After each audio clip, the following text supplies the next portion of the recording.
ആരാണ് സയ്യിദ് എന്നറിയാത്ത ആളായിരുന്നു ഹജ്ജാജ്. ഹജ്ജാജ് ഒരുപാട് മഹാന്മാരെ കൊന്നിട്ടുണ്ട്, സഹാബാക്കളെ കൊന്നിട്ടുണ്ട്. ബഹുമാനപ്പെട്ട സഈദ് ഇബ്നു ജുബൈർ റളിയല്ലാഹു തആല അൻഹുവിനെ ഹജ്ജാജ് കൊല്ലുകയുണ്ടായി. പക്ഷേ ആ കൊല്ലപ്പെട്ട ആ തല ഉറക്ക ലാ ഇലാഹ വെട്ടിമാറ്റപ്പെട്ട തല ഉറക്ക ലാ ഇലാഹ ഇല്ലല്ലാഹ് ലാ ഇലാഹ ഇല്ലല്ലാഹ് ലാ ഇലാഹ ഇല്ലല്ലാഹ് എന്ന് ചൊല്ലി എന്നുള്ളതാണ് ചരിത്രം. ആ ഹജ്ജാജ് കഅബത്തിന്റെ അടുത്ത് വന്നപ്പോ ആരും ഇത് പരിഗണിക്കുന്നില്ല.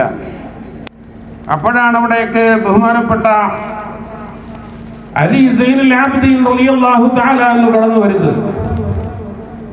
ബഹുമാനപ്പെട്ട ഹുസൈൻ തങ്ങളുടെ മകനാണ് അലി സൈനുൽ ആബിദീൻ തങ്ങൾ. അപ്പൊ എല്ലാവരും മാറുകയാണ്. പരിശുദ്ധ കഅബത്തിന്റെ അടുക്കൽ ചെന്നപ്പോൾ എല്ലാവരും മാറുകയാണ്. ഹജ്ജാജ് അങ്ങോട്ട് വരുമ്പോൾ ആരും മാറുന്നില്ല. രാജാവാണ്, പക്ഷെ ആരും മാറുന്നില്ല. അപ്പോഴാണ് അലി സൈനുൽ ആബിദീൻ റളിയല്ലാഹു അൻഹു ആളുകളെല്ലാം മാറി നിൽക്കുകയാണ്. സയ്യിദാണ് വരുന്നത്. ഇത് ചോദിച്ച് ഹജ്ജാജ് ചോദിക്കുകയാണ്, ആരാണ് ഇയാൾ? അപ്പോഴാണ് പറഞ്ഞത്, ഹദല്ലദീ തഅരിഫുൽ ബത്ഹാഉ വതിഅതുഹു വൽ ബൈതു യഅരിഫുഹു വൽ ഹില്ലു വൽ ഹറമു ഹദ ഇബ്നു ഫാത്തിമത ഇൻ കുന്ത ജാഹിലഹു ബിജദ്ദിഹി അംബിയാഉല്ലാഹി ഖദ് ഖുതിമു من معسر حبهم دين وبغضهم كفر وقربهم منجي ومعتصم.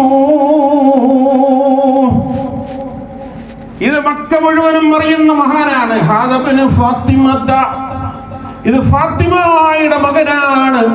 ബഹുമാനപ്പെട്ട റസൂലുള്ളാഹി സ്വല്ലല്ലാഹു അലൈഹി വസല്ലമ തങ്ങളുടെ കരളിന്റെ കഷ്ണമായ ഫാത്തിമയുടെ മകനാണ്.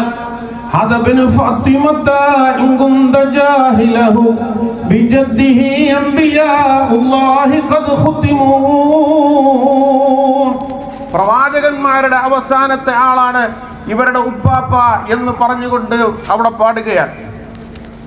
ഇത് അഹ്ലു ബൈത്തിന്റെ മഹത്വം അറിയാത്തവർക്ക് ധാരാളം വിഷയങ്ങൾ പറയാനുണ്ട്. പല ആളുകൾക്കും ഇതൊന്നും